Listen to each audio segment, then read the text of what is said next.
This episode contains details involving the murder of a young child and may be distressing for some. Listener discretion is advised. 13-month-old Zachary Andrew Turner was left in the care of his mother, and it feels like that there were a million reasons why he never should have been. Why we, the rest of the world, should never have come to know Zachary, and why we should have never been here talking about him today.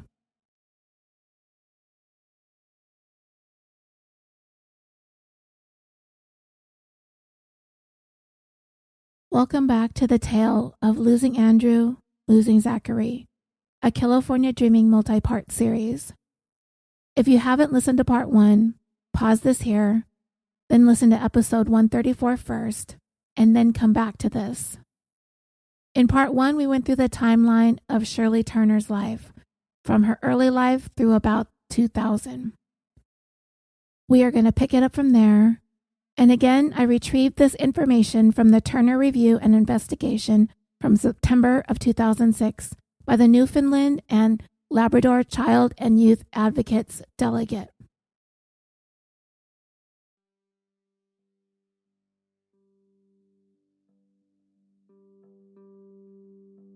Kathleen Daphne Bernard, a registered nurse from Chatham, England, emigrated to the United States in October of 1967. It was then that she met David Franklin Bagby. He was born in Kansas City, Missouri, but was stationed in Long Beach, California, while in the Navy from 1964 to 1968.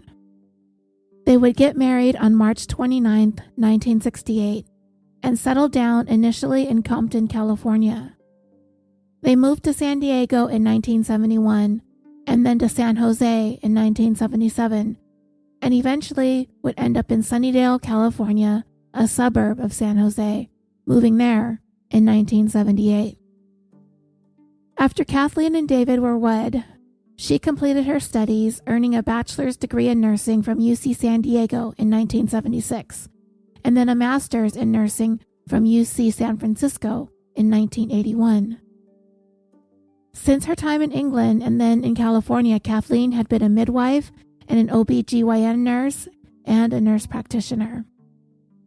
David graduated with a bachelor's in electrical engineering from Cal State Long Beach in 1971 and a master's in electrical engineering from Cal State San Diego in 1975. He was a computer engineer and also a technical writer. So the couple were very, very career-driven. During their time in San Diego, Kathleen and David had a son, Andrew David Bagby, born September 25, 1973. He would be the couple's only child. And he, like his parents, would pursue higher education, earning his bachelor's in biological sciences from UC Irvine in 1995. After he graduated from Irvine, Andrew spent a year working as a researcher at Stanford University. And by the summer of 1996, he decided to pursue a career in medicine. Andrew attended medical school from September of 1996 through May of 2000 at Memorial University in St. John's, Newfoundland. As a requirement in his third and fourth years of the program, Andrew needed to do clinical clerkships in a number of both mandatory and elective disciplines, ranging anywhere from 1 to 3 months at a time. He did some of his clerkships in Newfoundland and some in other provinces. Going back a little bit, while Andrew was in middle school in California, he met a girl who would eventually become his fiancée. Her name is Dr. Heather Arnold. It was while she was engaged to him that she, by chance, happened to choose Memorial University as one of the many schools that Andrew had planned on applying for admissions to attend medical school. She made the suggestion for some reason. She'd never seen it or been there, but Andrew applied and he was accepted. In the summer of 1996, Heather went with Andrew to St. John's, where he began his studies that September. While there, she began her undergraduate studies. When her school year ended, it was a short time before medical school would end for the year, so she traveled back to California. He did the same once his studies were done, and it was during the summer of 1997 in California that the couple's relationship fell apart and their engagement ended. Andrew was devastated by the breakup. Heather remained friends with him and continued to be friends with him and is friends with his parents to this day. Even after their engagement ended in 1997, Andrew still reached out to Heather and helped her along as she was having a budding interest in working in medicine as well, and she credits him with helping her choose her path in life. Heather would begin her first year of medical school at Memorial University also in 1999, at which time she became acquainted with Shirley Turner, who was in her second year of her residency. And Heather said that their working relationship was a roller coaster. There were somewhat amicable times, and others, Shirley was filled with vitriol, as her moods tended to fluctuate wildly. So as I said in the previous episode, Andrew and Shirley met sometime in the spring of 1999, as he was about to finish up his third year of medical school and she was in her second year of residency. The two began a romantic relationship in May of 1999. During the course of their relationship, they traveled to San Francisco in the fall of 1999, and some say that they went to London, England in November of 2000, but that hasn't been confirmed.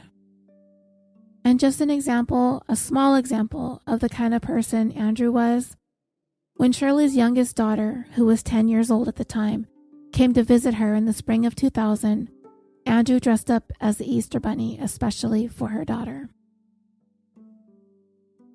Andrew Bagby became Dr. Andrew Bagby when he graduated with his degree in medicine in May of 2000. Shirley attended his graduation, as well as related events and festivities in St. John.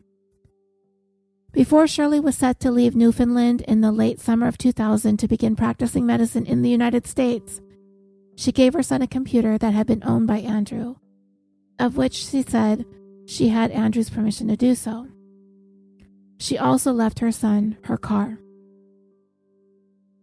So Andrew's parents had planned a few celebrations of their own for Andrew's graduation from medical school. They invited Heather to all of these events, but Shirley took a major issue with that.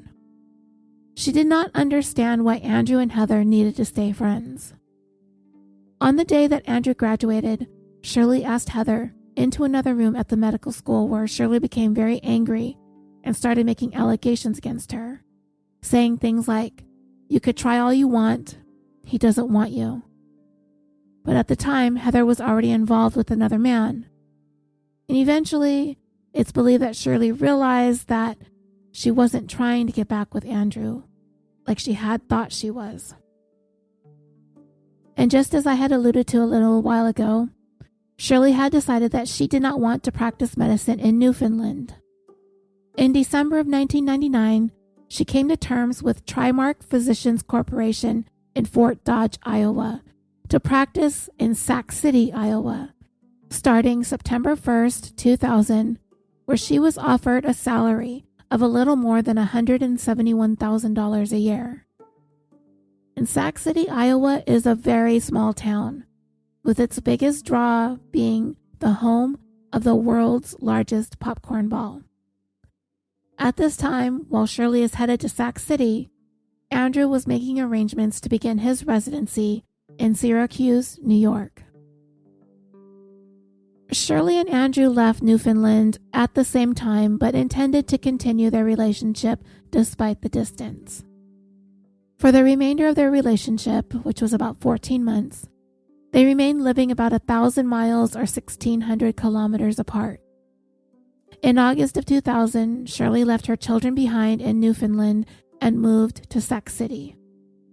In July of 2000, Andrew found a place in Syracuse to live and became a surgical resident at New York State University.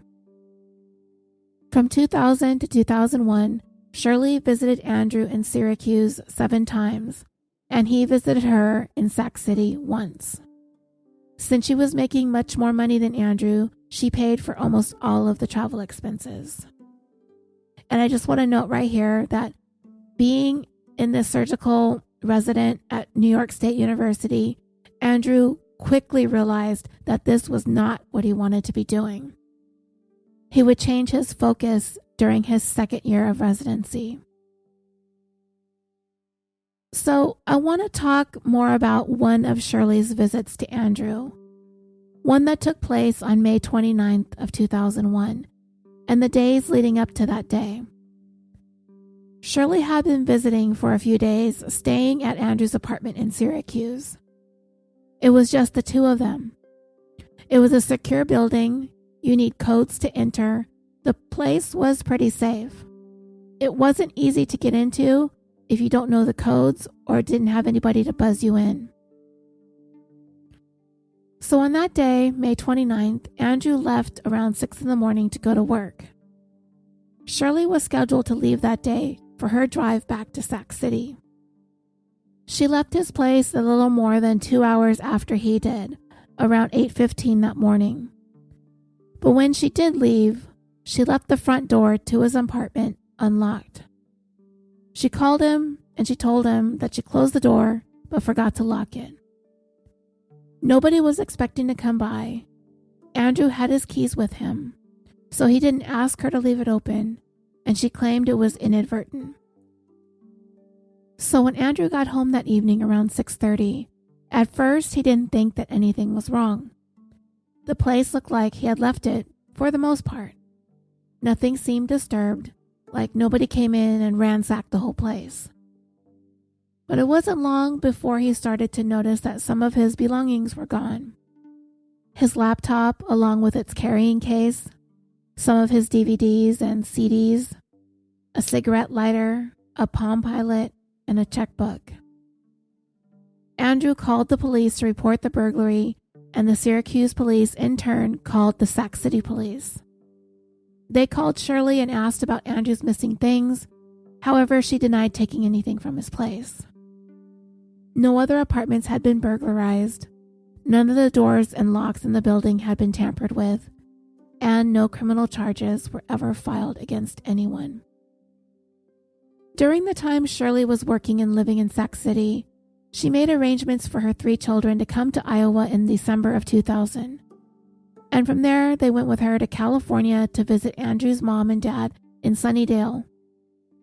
However, when the kids were making the trip, Shirley's 18-year-old son at the time and her youngest daughter, who was 10, traveled from Newfoundland to Toronto, where they met Shirley's 15-year-old daughter. Remember, she lived in Ontario with her boyfriend. Well, the kids missed their flight from Toronto to the United States and ended up staying an extra night in a hotel and flying the next day. And this apparently led to a fight between Shirley and her 15-year-old, where Shirley slapped her across the face. On a side note, Shirley was never generous with money, but while she was in Sac City, she had given her son $700 and each of her 2 daughters $300. A little less than 2 months shy of completing a year on the job in Sac City, Shirley resigned on July 10th, 2001. This was way sooner than Trimark Corporation had expected, as Shirley had signed a 10-year contract. Upon her resignation, she needed to pay back more than $155,000. And with that resignation, Shirley relocated 117 miles or 188 kilometers to Council Bluffs, Iowa, which is the largest city in southwest Iowa, so much, much bigger than Sac City. She found an apartment and got a position with the family practice and was hired on October 1st, 2001. However, she would have to wait for her license and hospital privileges to kick in, which would not take place until November 5th, 2001. So until then, Shirley was free to do whatever she wanted or needed to do. She was not going to be able to start practicing medicine until that date. Meanwhile, Andrew finished up his time at New York State University, Syracuse in May of 2001, and began his family practice residency at a hospital in Latrobe, Pennsylvania, located about 45 miles or 72 kilometers east of Pittsburgh. A part of his residency included him working in Salzburg as well, about 16 miles or 25 kilometers north of Latrobe. In between these two cities lays Keystone Park. It's closer to Latrobe than Salzburg, however. Keystone Park will become a key location later on in this story. So at this point, we are in the summer of 2001, heading into the fall. Andrew and Shirley are still in a relationship, at least on the surface, though it started to become a little bit shaky on Andrew's end. It might have been because of the robbery and his suspicions of Shirley, but he's just always said that he was growing tired of the distance. I've also wondered why Shirley so abruptly resigned from her position at the practice in Sac City and suddenly took on another job in Council Bluffs. Something seems to have been triggering Shirley and is reflecting in her behaviors. And I don't know if she just really wanted to try to free up some time in dealing with her relationship with Andrew. Because let's face it, she was going to need time to do all the driving that she was going to do. That would probably be my best guess, that she wanted to get rid of this commitment in Sac City so that she could have free time to go back and forth to where Andrew was living in Latrobe. At this time, they're living almost the same distance apart as when he was in Syracuse and she was in Sac City, a little bit closer. From September to November, Shirley has said herself that she had a great deal of time on her hands while waiting for her license and hospital privileges. So to me, she definitely wanted to be able to move about freely without any obligation to her job. At some point during the fall, sometime leading up to October 20th, 2001, Shirley had told Heather that she was pregnant with Andrew's child and that she had an appointment to terminate the pregnancy after a wedding that she and Andrew were set to attend together on October 20th. But the next time Shirley spoke to Heather again, sometime in mid-October of 2001, shortly before that wedding, Shirley told Heather that she had changed her mind, that she was canceling the appointment and keeping the baby. But what Heather didn't know is that during this time when Shirley was telling her that she was pregnant, she actually wasn't. However, when Shirley did come to Pennsylvania to go to that October 20th wedding, she did, in fact, become pregnant by Andrew. I did a conception date calculation based on the date of birth, and those were the exact possible dates. October 20th through the 25th, with the 26th being the technical exact date of conception based on the day that the baby would be born. Now, I'm not completely 100% sure that Shirley got pregnant during the trip for the wedding, but she came back very shortly afterwards, like the same week within days. So it was sometime during the same week. And incidentally, when Shirley told friends in Canada in September of 2000 that she was going to practice medicine in the United States rather than Canada, Shirley has said that one of those friends told her that she needed to get a pistol. This is Shirley's claim. She did not obtain a gun when she arrived in Sac City. There is no record that she had. Nor had she obtained a gun when she moved to Council Bluffs either.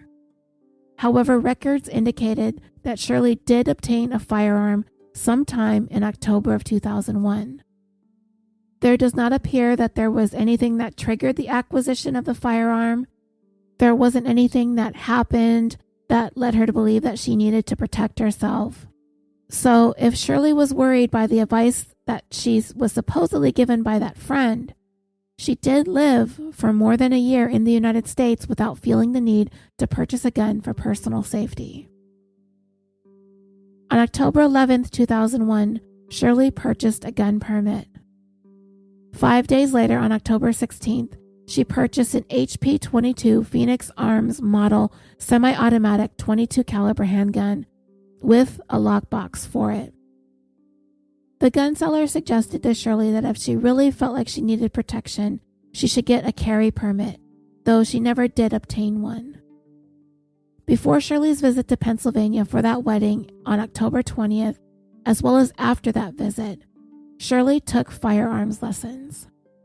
Lessons that included safety, maintenance, and use at a place called the Bullet Hole in Omaha, Nebraska, which, by the way, is just across the Missouri River that makes up the border between Iowa and Nebraska.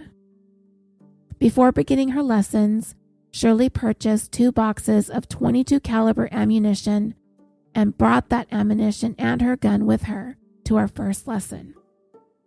The brand of ammunition was American Eagle. The instructor said he was not particularly impressed with Shirley's weapon.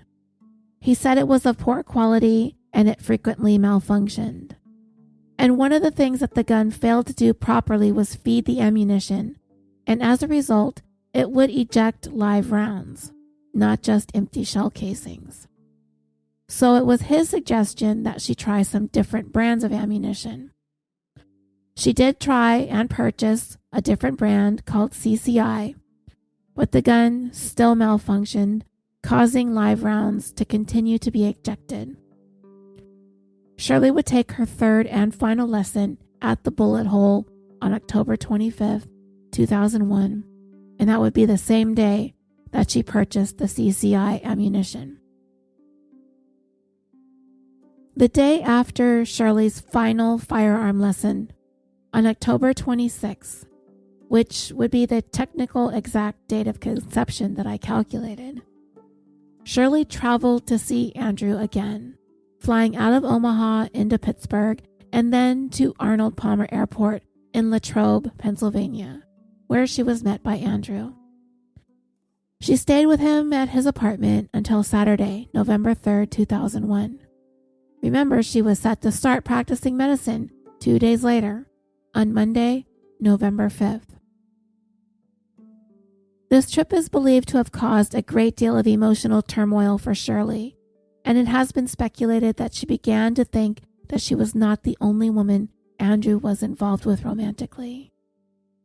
Throughout this 9-day visit, Shirley and Andrew argued very loudly, though there was nothing physically violent that occurred.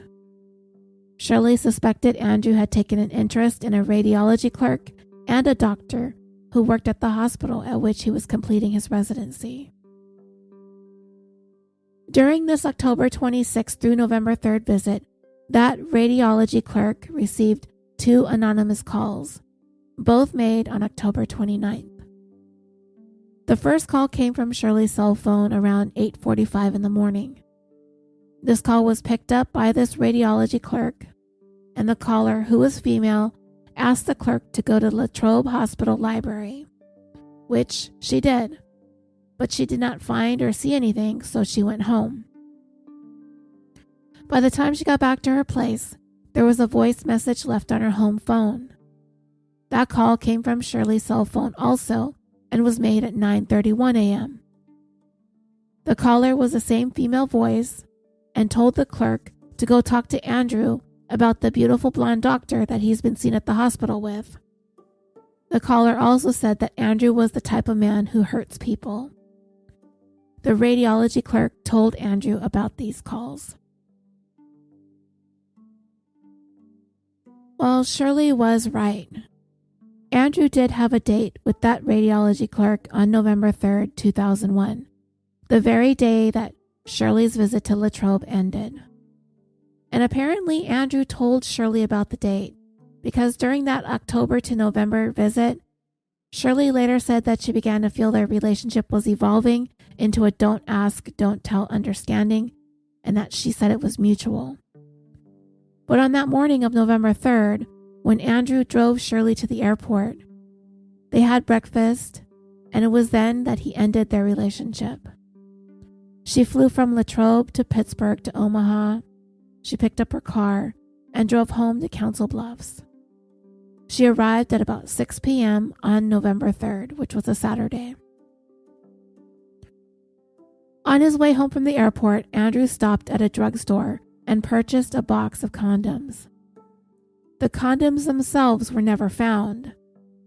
Not on Andrew, not in his wallet, not in his car, not in his apartment. But the box itself, the exact box verified with the lot number that it was the one purchased in Latrobe, would later be found in a trash can in Council Bluffs, Iowa, inside Shirley's apartment. The receipt for the condoms was subsequently found in Andrew's wallet. The next morning after arriving home in Council Bluffs on Sunday, November 4th, 2001, Shirley called Andrew, waking him up. He told her that he would call her back later in the morning and again in the afternoon, which he did. At this time, he told Shirley that his planned date with the radiology clerk didn't go as planned because she fell asleep. The second call took place early that Sunday afternoon. Also on that day, Shirley got into her car, a Toyota RAV4, and began the drive from Council Bluffs to Latrobe. With her, she had her .22 caliber gun in its box. This drive is estimated to take about 15 to 16 hours, taking stops and speed limits into consideration. But which route she took is unclear. Shirley did make some calls from her phone a little after 8 p.m., calls that placed her in the Chicago, Illinois area. Then she made another call shortly after 11 p.m., still on the night of Sunday the 4th, and this call placed her in the area of South Bend, Indiana, about 400 miles or 640 kilometers from Latrobe. Monday, November 5th, 2001, was the day that Shirley would have become fully qualified to practice medicine in Council Bluffs and would have been able to start the position that she accepted at that family practice. She'd been waiting since October 1st when she was hired on. Her license went into effect, but she never showed up that day. Shirley called and said she was in bed with a migraine, and that call to call out of work was one of the ones that Shirley made from her phone in the Chicago area to the home of one of the hospital staff members. We know, of course, that this was not the case. Shirley was on her way to Andrew's doorstep. By 5:30 a.m. on Monday, November 5th, 2001, Shirley was in Latrobe, Pennsylvania. She arrived at Andrew's front door.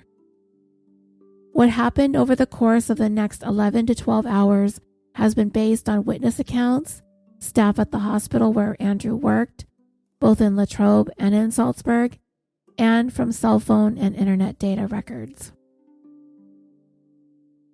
2 hours after Shirley arrived at Andrew's place, he showed up at work at the Latrobe Hospital around 7:30 that morning. The staff at the hospital reported that Andrew appeared anxious or agitated. He shared with the supervising doctor that Shirley had shown up at his front door uninvited sometime between 5 or 5:30 that morning, and that she was angry that he had ended their relationship 2 days earlier before she flew home to Council Bluffs.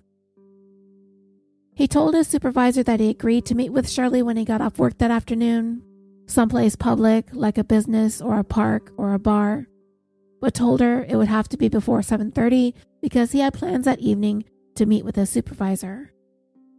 Andrew's supervisor advised him against meeting with Shirley, but Andrew ultimately did not heed this advice. While Andrew was at work, Shirley was at his apartment, which was across the street from the hospital. She used his phone at his apartment to call Allegiant Health, the group that she was hired to work for, to tell them that she wasn't coming into work that day, as she had told someone else the night before while she was on her drive, that she had a migraine and would be in bed most of the day. She did say that she would be there the following morning for work, Tuesday, November 6th. If Shirley really felt that way, then clearly she had a plan to not be in Pennsylvania for very long at all, especially if she intended to meet with Andrew that afternoon. She'd barely have enough time to make it back. and I wondered about that. If Shirley really thought that she was going to do what it was that she intended to do, and then just go straight back to work like nothing happened. At 9:46 a.m. on that Monday morning, November 5th, Shirley used Andrew's computer to connect to the internet, which was still dial-up at the time, to get into her Hotmail account. Later that same day, she went to eBay to check on a bid she made for a doll, which I kind of thought was a little bit creepy, but I don't know what kind of doll it was. It was also sometime during that day, while Shirley was waiting for Andrew at his apartment, that she discovered the box of condoms that he had purchased that Saturday after leaving her at the airport. Shirley took the box, but the condoms themselves were never found. Whether she got rid of them, or if Andrew got rid of them, nobody knows.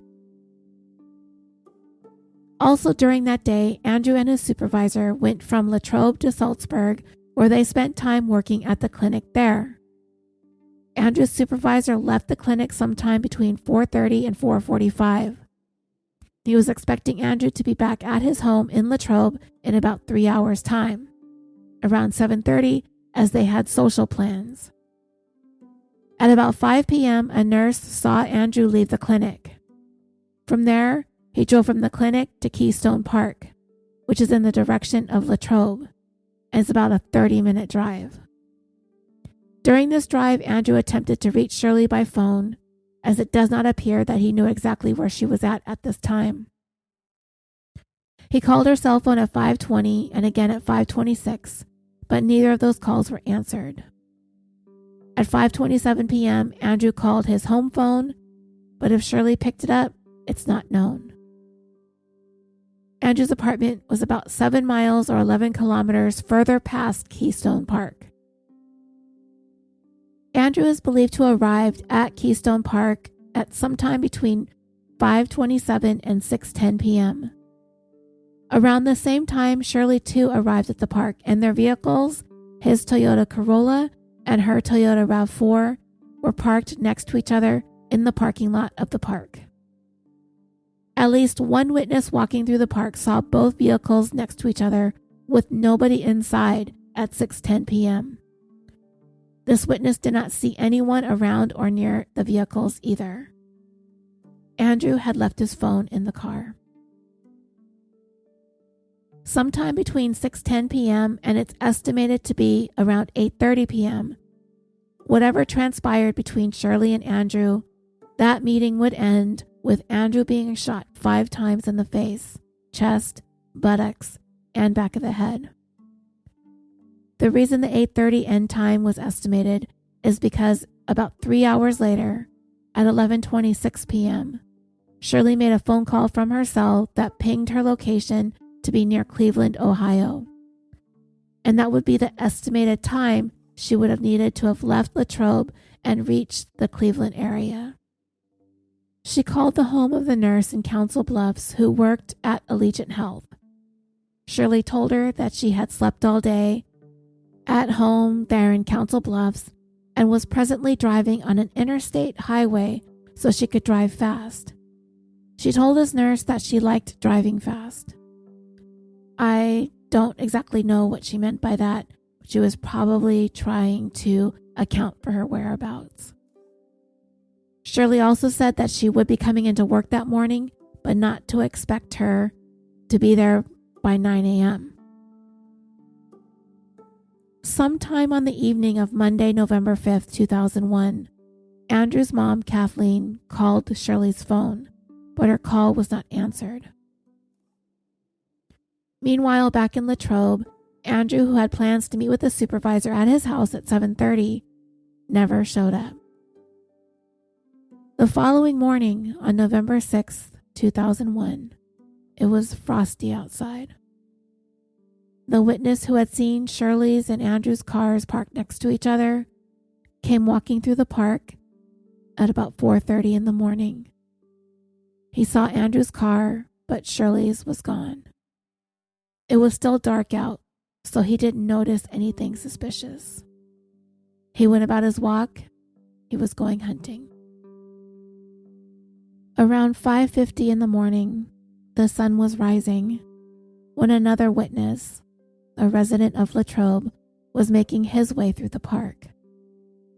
When he got to the parking lot area, he noticed a body laying face down, but slightly turned to one side, with a part of the left side of his face exposed near the Toyota Corolla parked there in the lot. It was the frost-covered body of Andrew Bagby. Park rangers were notified, and then they notified the state troopers. And with that, a criminal investigation into Andrew's murder was underway, led by state troopers Michael McElfresh and Randall Gardner. As Andrew was being discovered that frosty morning in Pennsylvania, Shirley was still on the road, making her way back towards Council Bluffs. She did not make it to work at her scheduled time of 9 a.m., so a nurse called her cell phone but received no answer. A message was left that Shirley was scheduled to see her first patient at 10:30 a.m. Shirley returned the call at about 9:48 a.m., possibly 9:52, and she said that she was unable to sleep all night and she could not be there for the 10:30 appointment. She said she needed to go to the car wash and that she needed to shower and change. And this is Shirley buying herself time. And I'm pretty sure that she did need to wash her car and change her clothes and take a shower based on what she'd just done. But she needed to buy the time because she still had quite a distance to go. And this call pinged in the area of Stewart, Iowa, about 90 miles or 144 kilometers from Council Bluffs. At 10:40 a.m., Shirley made another call to a hospital in California where Andrew's mom, Kathleen, worked, but was unable to reach her. She tried again a few minutes later, at which time she did get in touch with Kathleen. She asked her if she had spoken to Andrew, and Kathleen told her that she had not spoken to him since Sunday. This was Tuesday, late morning, so at least a couple of days had passed since Andrew's mom had spoken to him. Shirley told Kathleen that she hadn't spoken to him since she left Latrobe on Saturday, November 3rd, to fly home from visiting him, and added that she needed to go home and get ready to see a patient at 11:30 that morning. And at that point, Shirley and Kathleen hung up. On Tuesday, November 6, 2001, at 11 a.m., Shirley finally showed up for work in Council Bluffs, and her hair was still wet. During the course of the day, she called Andrew's parents twice asking if they'd heard from him. Meanwhile, in Keystone Park, the investigation into Andrew's murder was moving along. His cell phone was discovered in his car, and on his person, his wallet was found, which is how they were able to identify him. Also found in his wallet was the receipt for those condoms that he had purchased 3 days earlier. When Andrew was killed, he was wearing hospital scrubs and a jacket. His hospital ID was still hanging around his neck. Next to his body, crime scene investigators found one live bullet that had either been inadvertently dropped or was ejected without having been fired from the gun used to kill Andrew. 5 bullets had gone into him. The 6th was the unspent one on the ground. The bullets came from a .22 caliber weapon, and they were CCI brand ammunition. These facts, the unspent bullet being ejected and the caliber being a .22, lined up with the gun that Shirley had purchased just weeks earlier. She did buy American Eagle ammunition, but she also did purchase CCI ammunition at her 3rd lesson when her instructor suggested that she try a different brand that might stop the ejecting of the unspent cartridge. But it didn't stop that from happening. The gun still ejected those CCI ammunition. This gun would never be recovered. My best guess is that it is lying at the bottom of some body of water, someplace between Pennsylvania in Iowa.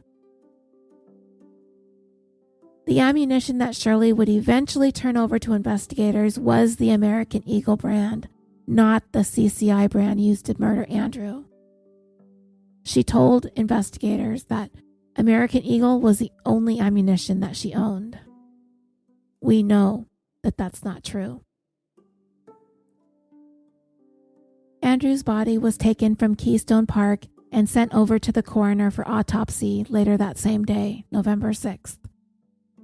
The coroner on the case was renowned forensic pathologist Dr. Cyril Wecht, and he came to the obvious conclusion Andrew's death was caused by 5 gunshot wounds.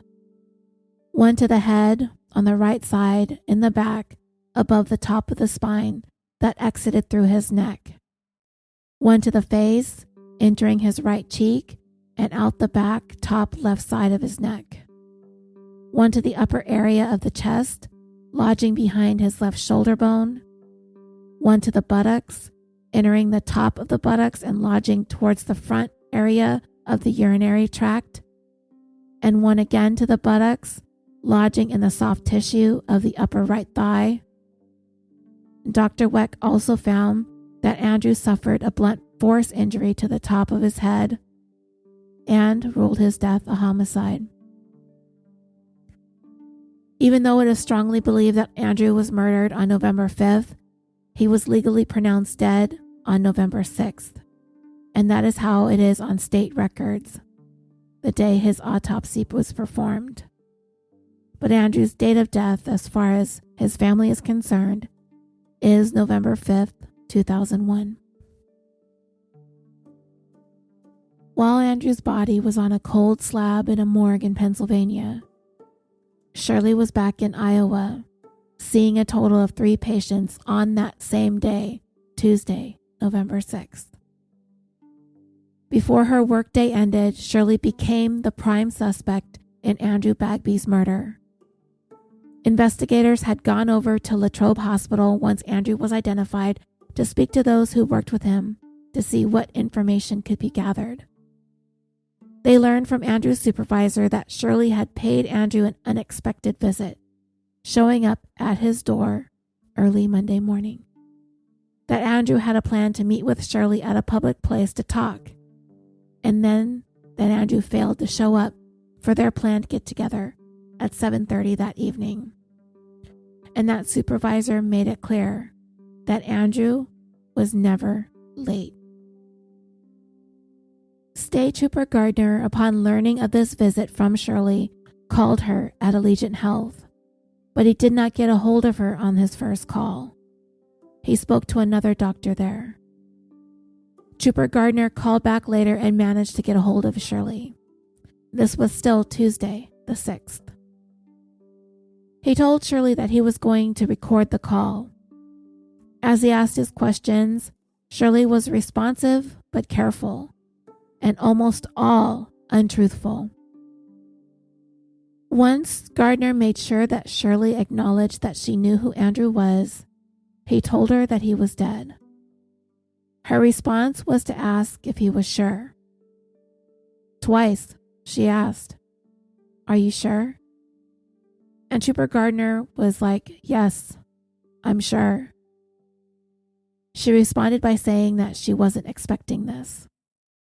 She told him that she last saw Andrew around 12:30 or so on Saturday, November 3rd, at the Latrobe airport as he was seeing her off on their last visit. She said she last spoke to Andrew on Sunday, November 4th, when he returned a phone call she'd made to him.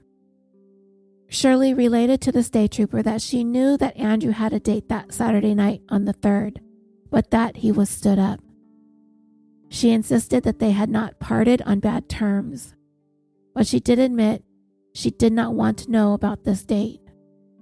They did have a big fight during the 9 days or so that she visited him late in October into early November, and that they may have been overheard by neighbors. Despite that, she said there was no physical violence and insisted Andrew would never lay a finger on her. Shirley added that when she left Latrobe, she was happy and that their relationship was passionate. And Trooper Gardner told her that her local police in Council Bluffs were assisting them in their investigation into Andrew's murder, and they would be paying her a visit that evening at her apartment. Shirley reiterated that Andrew gave no indication that anything was wrong when they last spoke, and she provided a detailed account of her movements from her return to Council Bluffs on Saturday, November 3rd, until Tuesday, November 6th. She said she called Andrew from the Omaha airport when she landed on November 3rd. She said she arrived home around 6 p.m. She said she unpacked and went to bed before 8 p.m. The next morning, on Sunday the 4th, she called Andrew around 6:30 or 7 in the morning, but she had woken him up. He said he'd call her back, which he did twice. She also called a martial arts instructor that morning to arrange to take a class the following week. She said she visited the Omaha Zoo on Sunday afternoon and then went and got some takeout dinner, came back home to her apartment at 10 p.m. that night. She said she had a migraine, so she went to bed shortly after eating. On Monday, November 5th, Shirley told Gardner that she called in sick when she woke up around 10:30 that morning with a migraine, at which time she took some medications. She said she was home all day by herself and was pretty much out of it. She said that she did not go anywhere on Monday, that she did not leave her apartment until that morning that they were speaking, Tuesday, November 6th, when she finally appeared at work at 11 a.m. with wet hair. We know that this alibi is completely untrue. We know that she was driving to Pennsylvania on Sunday the 4th, arriving there on Monday morning the 5th. She murdered Andrew that same afternoon when he met her at Keystone Park, and then she began the marathon drive home, arriving at work on November 6th at 11 a.m. That last part was the only truth of her alibi. A state trooper would later make the drive from Latrobe to Council Bluffs and came to find it took 15.5 hours, which included an hour for rest stops and gas. Trooper Gardner established that Shirley did own a gun. He asked her, "Where is the gun now?" Shirley said it should be in its little black case. It's like a smaller version of a briefcase, she said. And it was in her closet, or in her bedroom, or in her car. She couldn't say with 100% certainty for some reason. And I'm not a gun owner, but I'm pretty sure if I was a gun owner, I would know where my gun was at all times. And I'm also pretty sure that this trooper is not believing Shirley because she is a gun owner, she is a doctor, she's going to know where her gun is at all times. Shirley's playing dumb because she knows she's not going to be able to produce the weapon. Because somewhere between Latrobe and Council Bluffs, she ditched it. Gardner asked Shirley if she carried the gun on her, and she said no, that she did not have a carry permit and it would be illegal for her to do so. Gardner told her that he was interested in the gun and asked if she would be willing to turn it into our local police department so they could examine it for them, and Shirley agreed that she would turn the gun over. Gardner continued to ask more about the gun, and Shirley tried to assure him that she was being as honest as she could. He told her that they wanted to examine the gun in Pennsylvania because Andrew had been killed under suspicious circumstances. So Shirley said, "I assume from what you're saying is that if Andrew died under suspicious circumstances, with the questions that you are asking me, it sounds like he's been shot. Can you tell me that?" And Gardner answered, "Well, I think you're an intelligent woman, and I can't tell you any more than I've told you now." As the conversation was winding down, Gardner reminded Shirley that he was going to have her local police speak to her in person, and that he would like her to turn her weapon over to them when they do. Shirley called Trooper Gardner back a few minutes later and told him that the gun was missing, that she didn't know where it was. She said she found the case in her car and that she usually locks her car, and is not aware that her car had been tampered with or broken into.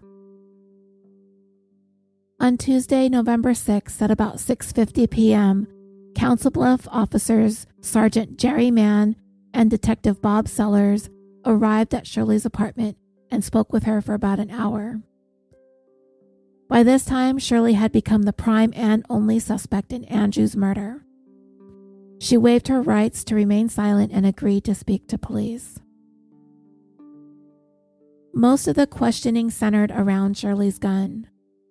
She explained that she needed a gun for protection when she moved to the United States in the summer of 2000, but procrastinated about getting one until October of 2001, more than a year later.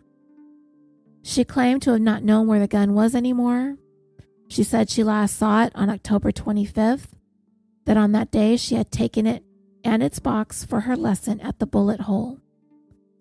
After the lesson, she put the gun back in its box and placed the box in her car and went home. She said she took the gun out of her car and put it in her closet. Then she went to go look for the gun when police were coming that evening, so she got the box from her closet, opened it, and discovered it was gone. From there, she speculated that the gun must have been stolen from her car because she did not believe that her home had been broken into. But that didn't explain much as far as what point the gun would have been stolen. If she left the bullet hole with the gun in its case, put it in her car, drove home, then put the case in her apartment, when exactly would anyone have had the chance to steal it? They moved on, though, and hit her with the questions that they really wanted answers to. Did she kill Andrew? She said she did not, and if she had any idea, she would say, but she did not. Detective Sellers continued to explain that he gets a lot of cases, and one of the things that he looks for when talking to people is body language. And he told her that he wasn't feeling like she was being forthcoming with everything that she knew, that she doesn't seem to be truthful. Not that he was saying she killed Andrew, just that she's not telling him everything that she knew. And one of those things was the gun. Where is the gun? Do you know where it is? And she answered that she did not. Shirley was asked about the ammunition. What kind was she using? She said she used American Eagle and produced a box of it for them. The second box she purchased may have been used up in her lessons. The ammunition used to kill Andrew was not the same brand as the one that Shirley turned over to the police officers. They asked her if she purchased rounds when she went to the bullet hole for her lessons, and again she said no. She used the ones that she produced for them. But again the detective told her that he was getting the feeling that she wasn't being truthful, but all she said was she didn't know how to say things differently. He told her he was trying to get to the truth, not that she's a bad person. He isn't saying that at all. Obviously, she's a caring person who would not be a doctor if she wasn't. Nothing really more came of this interview. They wrapped it up around 8 p.m. and left Shirley's apartment. Right after the two investigators left, Shirley called up her gun instructor and told him that her .22 caliber handgun was missing, and she wondered why anyone would steal her gun and not the box in which it was stored. Shortly after the Council Bluffs officers met with Shirley, the state troopers McElfresh and Gardner made arrangements to travel there themselves to talk to Shirley face to face, along with her attorney. But when state troopers arrived in Council Bluffs, Shirley canceled their meeting. As to not waste this trip all the way to Iowa, the two state troopers went over and interviewed Shirley's firearms instructor. He did confirm that Shirley used American Eagle ammunition for her first lesson, but the ammunition misfired, so he suggested for her to try another brand. She agreed, and the last time she showed up for a firearms lesson was on October 25th, 2001. On that day, she purchased a different ammunition. The brand, he said, was CCI. the same brand used to murder Andrew. Shirley's instructor remembered all of this very well and recalled that the CCI brand also misfired when Shirley used it in her gun during her final lesson. Her instructor told the state trooper that the gun was secondhand. It was a .22 caliber pistol, and this is believed to have been the same weapon used to murder Andrew. The instructor also mentioned that Shirley was scheduled for a gun lesson on Monday, November 5th, but never showed up. And that was the afternoon that Andrew was murdered. Shirley had insisted she was not in Latrobe, Pennsylvania on November 5th, and only ever used American Eagle ammunition in her gun, that she did not murder Andrew and did not know where her gun was. However, the following day on Wednesday, November 7th, the day after they spoke to her, Shirley called up a Pennsylvania state trooper and told him that she had given her gun to Andrew. This contradicted everything that she told to the state troopers just the day before and everything that she told to the Council Bluffs police on that same day. She insisted that the gun must have been stolen. Now she's saying she'd given it to Andrew. On November 9th, 2001, State Trooper McElfresh, along with 2 officers from Council Bluff, executed a search warrant at Shirley's apartment.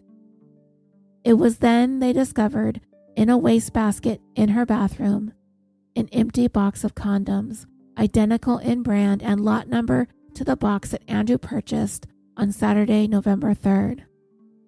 That receipt was found in his wallet, but the condoms and its box wasn't found until they found the box in Shirley's apartment. So once police finished their interviews, Shirley began making phone calls, starting on November 7th.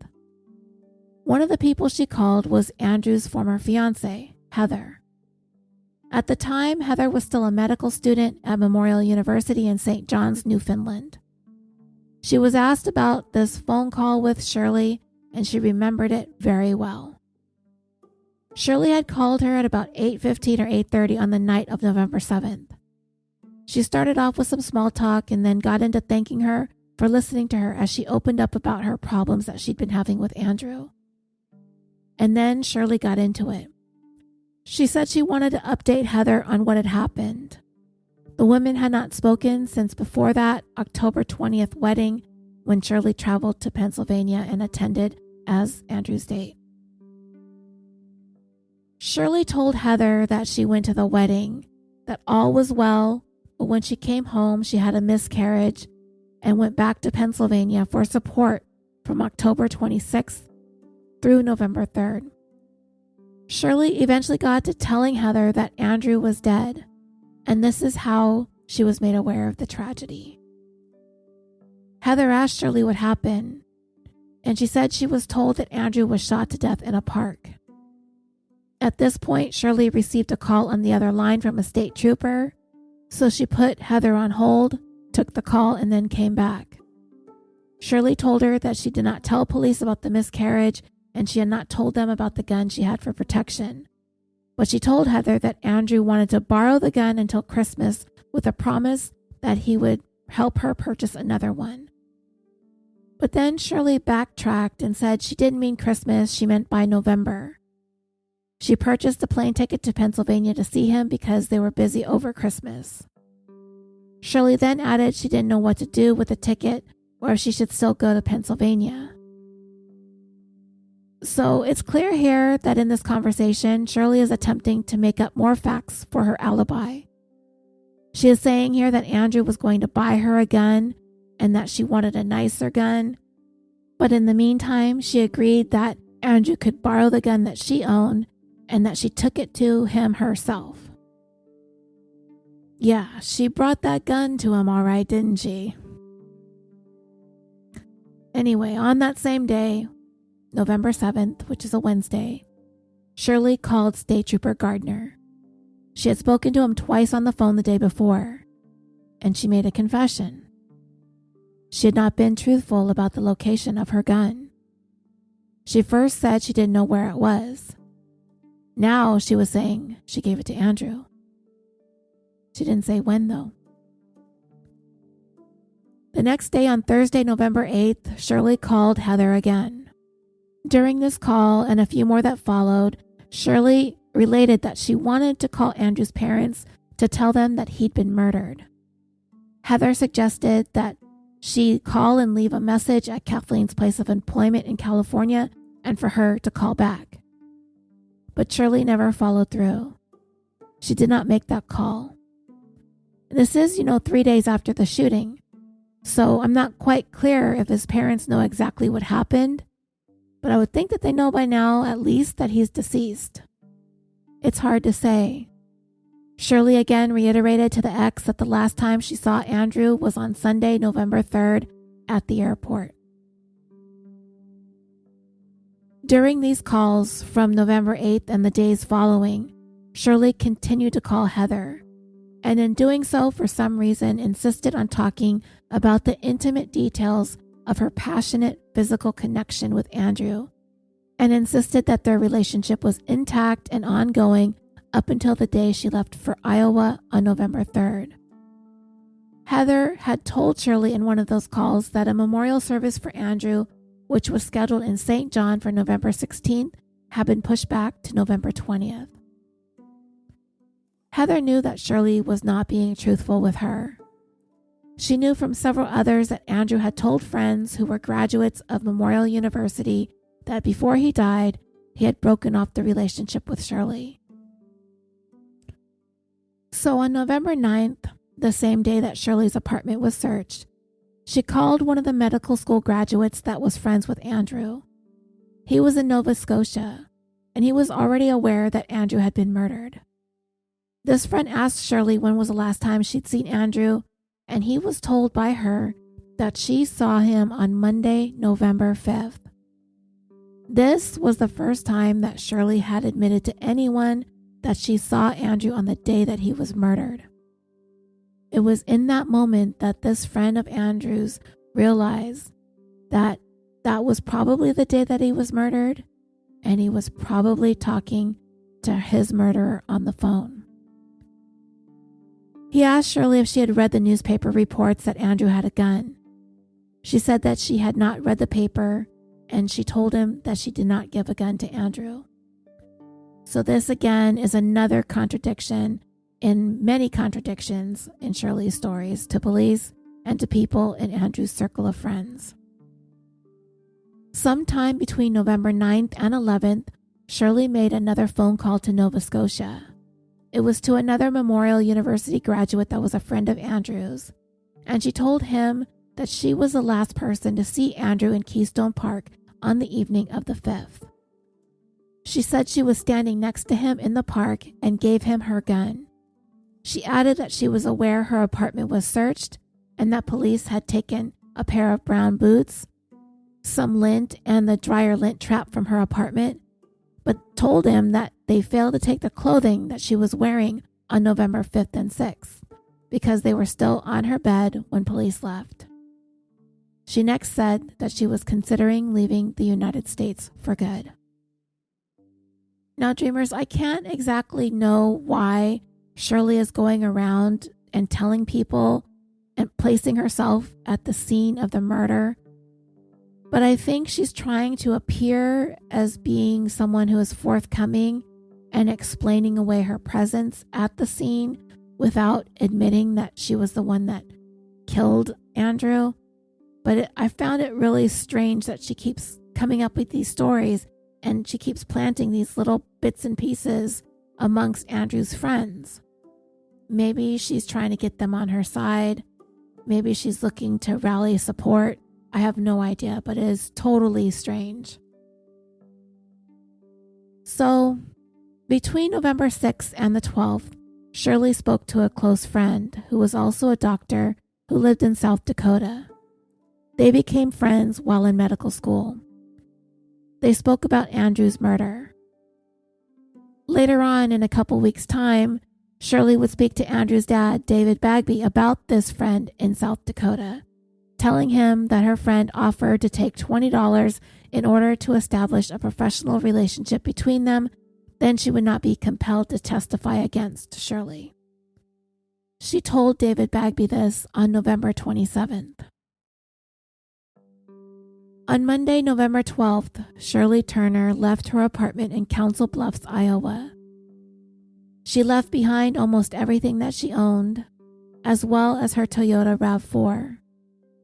She took a cab to the Omaha airport and flew out of the United States and into Toronto, Ontario, Canada. On that November 27th call to David Bagby, the one where she told him that her friend offered to take $20 to become her doctor and wouldn't be compelled to testify against her, in that same call, she also informed him of this, that she's left the country, and this was on the advice of an attorney. This would be the last time Shirley Turner would set foot on American soil.